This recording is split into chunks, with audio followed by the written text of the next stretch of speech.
नमस्कार। चंद्रकांत भट्ट अमेरिका से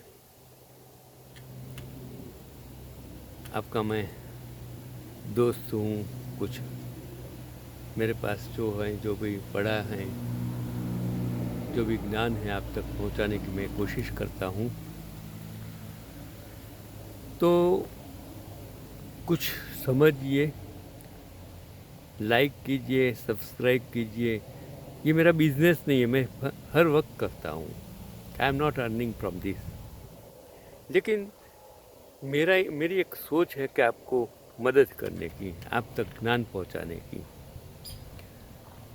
क्योंकि अगर आप पढ़ेंगे, समझेंगे, तो आपका ज्ञान आपको कुछ न कुछ मदद तो करेगा। नेपियर म्यूजियम तथा नेचुरल हिस्ट्री म्यूजियम तिरुवनंतपुरम शहर के मुख्य हिस्से म्यूजियम कंपाउंड में जूलॉजिकल पार्क के समीप स्थित हैं। मैं म्यूजियम की बात करता हूँ कि म्यूजियम कितना ज़रूरी है, और म्यूजियम आपको बहुत कुछ दे सकता है। इसका निर्माण 19वीं सदी में किया गया था। इसके पास अपना खुद का प्राकृतिक वातानुकूलन प्रणाली है। इसमें कांस्य प्रतिमाओं, प्राचीन आभूषणों,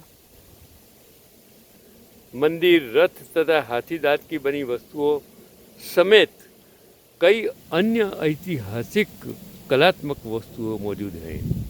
देखिए क्या क्या उस जमाने में किस तरह इकट्ठा किया होगा, किसने किया होगा, किसने मेहनत की कि लोगों का यहाँ का जापानी छाया नाटक लेदर खूब लुभाता है, जो महाभारत तथा रामायण की कथाएं प्रदर्शित करता है।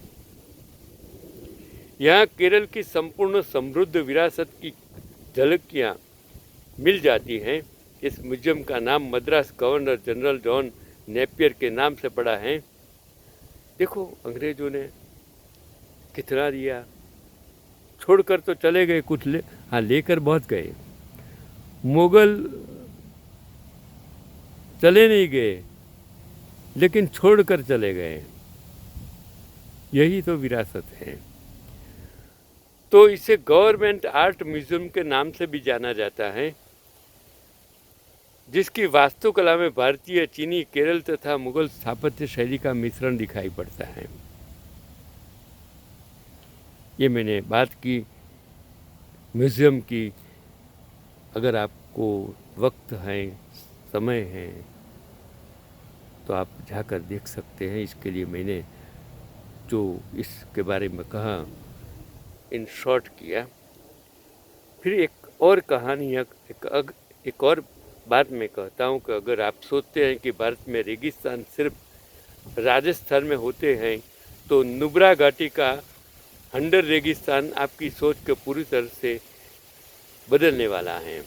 लद्दाख की बर्फीली चोटियों के बीच बसाए अनोखा ठंडा रेगिस्तान अपने आप में एक अजूबा है,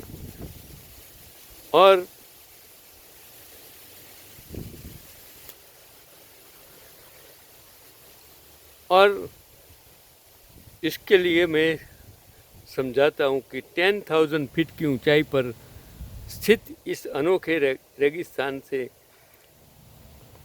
जो क्या है मैं समझाता हूँ। जब बात आती है लद्दाख की, तो हम सबके दिमाग में बर्फ़ से ढकी घाट, चोटियाँ और नदियाँ ही आती हैं। जब हम नुब्रा घाटी की तरफ बढ़ते हैं, तो सबसे पहले हमारा स्वागत करता है हंडर रेगिस्तान। हंडर रेगिस्तान जो नुब्रा घाटी का हिस्सा है, और एक ऐसा ठंडा रेगिस्तान है जो हर यात्री के लिए किसी अजूबे से कम नहीं है। इतिहास की दिलचस्प कहानी। हंडर का इतिहास सिल्क रूट के दौर से जुड़ा हुआ है। पुराने समय में यही रास्ता व्यापारियों का मुख्य मार्ग था, जो चीन और मध्य एशिया से अपने सामान लाकर यहाँ से गुजरते थे, सामान लाद कर लाते थे, समझिए। और हंडर का ये इलाका उन ऊँटों के कारवां का पड़ा हुआ करता था, जो बहुमूल्य रेशम, मसाले और अन्य व्यापारिक वस्तुएं ढोते थे। सिल्क रूट के अवशेष आज भी यहाँ की संस्कृति में देखे जा सकते हैं, जो इस जगह को ऐतिहासिक और सांस्कृतिक दृष्टि से बेहद खास बनाते हैं। सरल, खुश मिजाज और गर्मजोश लोग, नुब्रा घाटी के लोग अपने दिलों में बसी गर्मजोशी और मेहमान नवाजी के लिए जाने जाते हैं। और यहाँ के गांव में जाकर आपको सच्चे लद्दाखी जीवन का अनुभव मिलेगा। स्थानीय लोग अपने पारंपरिक घरों में सरल और शांत जीवन बिताते हैं। यहाँ की बौद्ध संस्कृति और त्योहारों की धूमधाम आपको उनके जीवन का हिस्सा महसूस कराती हैं। चाहे आप किसी के घर जाए या किसी दुकान पर रुके, हर जगह आपको एक खास अपनापन महसूस होगा। और हंडर के अनोखे ऊँट, उसके बारे में अब जो मैं बात करता हूँ कि इस रेगिस्तान की सबसे बड़ी खास ये है डबल हम्प ऊँट, उसको खूंद बोलते हैं। वो डबल हम्प, डबल उसकी खूंद होती है। तो डबल हम्प बैक्ट्रियन ऊँट, ये दो कुबड़ वाले ऊँट कहीं और देखने को नहीं मिलते हैं और उन्हें सिल्क रूट के दिनों की विरासत माना जाता है।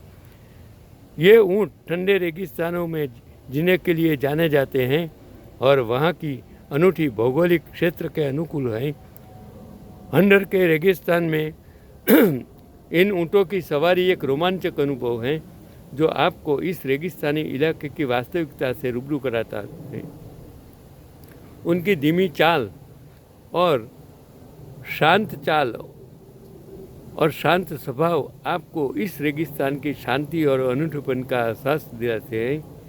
और हंडर रेगिस्तान के कुछ रोचक तथ्य, ये रेगिस्तान ठंडा रेगिस्तान कहलाता है क्योंकि यहाँ दिन के समय तापमान गर्म होता है, जबकि रात होते ही ठंडी हवाएं चलने लगती हैं। ऐसी वैसी नई हड्डियों को कम कंपाने वाली हवाएं आती हैं। हंडर का इलाका समुद्र तट से करीब 10,000 फीट की ऊंचाई पर स्थित है, जहां रेत के टीले और बर्फीली चोटियां एक साथ नजर आते हैं। यह स्थान नुब्रा और शोक नदियों के संगम पर बसा है, जो उसे अद्भुत भू आकृति और जलवायु प्रदान करता है। और हर तरफ देखने पर आपको प्राकृतिक कलाकृतियाँ नजर आती हैं। दिन में ये इलाका जितना खूबसूरत दिखता है, रात में उतना ही बियाबान और भयानक लगता है। लेकिन अगर आप रात में कैंपिंग कर चुके हैं तो आप इस माहौल में अभ्यस्त हो चुके होंगे। सर्दियों में ये इलाका बर्फ़ से ढका होता है, काफ़ी बर्फबारी होती है, रास्ते भी काफ़ी बंद होते हैं और पर्यटक गतिविधियां लगभग बंद रहती हैं। लेकिन मई से जो लोगों के आने का सैलाब शुरू होता है वो सितंबर तक नहीं थमता। सबसे अच्छा समय जून जुलाई होता है। तो उसका जो अनुभव उनमें दो शब्दों में किया जाए तो हंडर रेगिस्तान में होने का अनुभव एक साथ कई भावनाओं को जन्म देता है। एक तरफ बर्फीली चोटियों की ठंडी हवाएं, तो दूसरी तरफ रेत के ऊंचे टीले और रेगिस्तान में रात के समय तारों भरा आसमान और ऊँट की सवारी आपका दिल जीत लेंगे। ये तो जगह है जहां आपको प्रकृति की विविधता और उसके अनोखे रूपों का गहरा एहसास होगा। तो जब भी आप लद्दाख की यात्रा करें, हंडर के इस रेगिस्तान को अपने सफ़र का हिस्सा ज़रूर बनाएं। यहाँ की रेत में छिपी कहानियाँ और ऊँटों के साथ बिताए गए पल आपको हमेशा याद रहेंगे। भारत और दुनिया में ऐसी कितनी जगह है जो हर इंसान जा नहीं सकता है, लेकिन उसके बारे में जान तो सकता है। कितने लोग होते हैं जिन्हें पूरे विश्व में सिर्फ प्रवास करने का सौभाग्य होता है, कोई साइकिल पर, कोई चलते हुए, कोई व्हीकल पर। कितनी औरतें, कितने पुरुष पूरा विश्व के सफ़र में निकल जाते हैं कोई समुद्र की सफ़र में निकल जाते हैं, कोई पर्वतों की सफ़र में निकल जाते हैं, कोई आसमान की सफ़र में निकल जाते हैं। लेकिन सबके पास सब कुछ हो ऐसा जीवन में कभी हो नहीं सकता है। मैं कितना भी चाहूँ, अगर मेरा स्वास्थ्य, अगर मेरा शरीर और उसके साथ अगर मेरी आर्थिक संपन्न स्थिति नहीं होती तो मैं कुछ नहीं कर सकता। मुझे मेरी विश पर कंट्रोल कर, लेकिन आज की इन परिस्थितियों में, विज्ञान की इस टेक्नोलॉजी में आप बिना घूमे, बिना फरे, बिना पैसा खर्च किए विश्व की इस धरोहर को देख सकते हैं, समझ सकते हैं। आपके पास फेसबुक है, आपके पास यूट्यूब है, आपके पास इंस्टाग्राम है, आपके पास ट्विटर है, आपके पास गूगल है। आपको सब कुछ सर्च करके सब कुछ देगा। सिर्फ आपका टाइम किसी व्यर्थ चीज़ों के पीछे मत घुमाइए। जो समझने का है, जो जानने का है, आप घर पर बैठकर भी इस मोबाइल के द्वारा, इस कंप्यूटर के द्वारा, यूट्यूब, व्हाट्सएप, फेसबुक के द्वारा जान सकते हैं। यही आज का मेरा पैगाम है। घूमना ज़रूरी नहीं है, लेकिन जानना बहुत ज़रूरी है। इसके लिए पैसा खर्च करने की कभी ज़रूरत भी नहीं पड़ती। अगर आपको जानने की इच्छा हो, दृढ़ संकल्प हो, तो आप सब कुछ कर सकते हो। जैसे मैंने मेरे जीवन में न तो मोबाइल देखा था, न तो कंप्यूटर देखा था, न तो टीवी देखा था, न तो कुछ देखा था, न तो प्लेन में भी बैठा था। लेकिन आज ये सब कुछ विज्ञान की, टेक्नोलॉजी की सुविधा के साथ मैं आपके साथ हर रोज़ कितने सालों से बात कर सकता हूँ। यही तो विज्ञान है, यही तो समय का साथ है, यही तो समझने की आपकी क्षमता, शक्ति, स्किल है। सोचिए किस तरह आपको आगे बढ़ना है।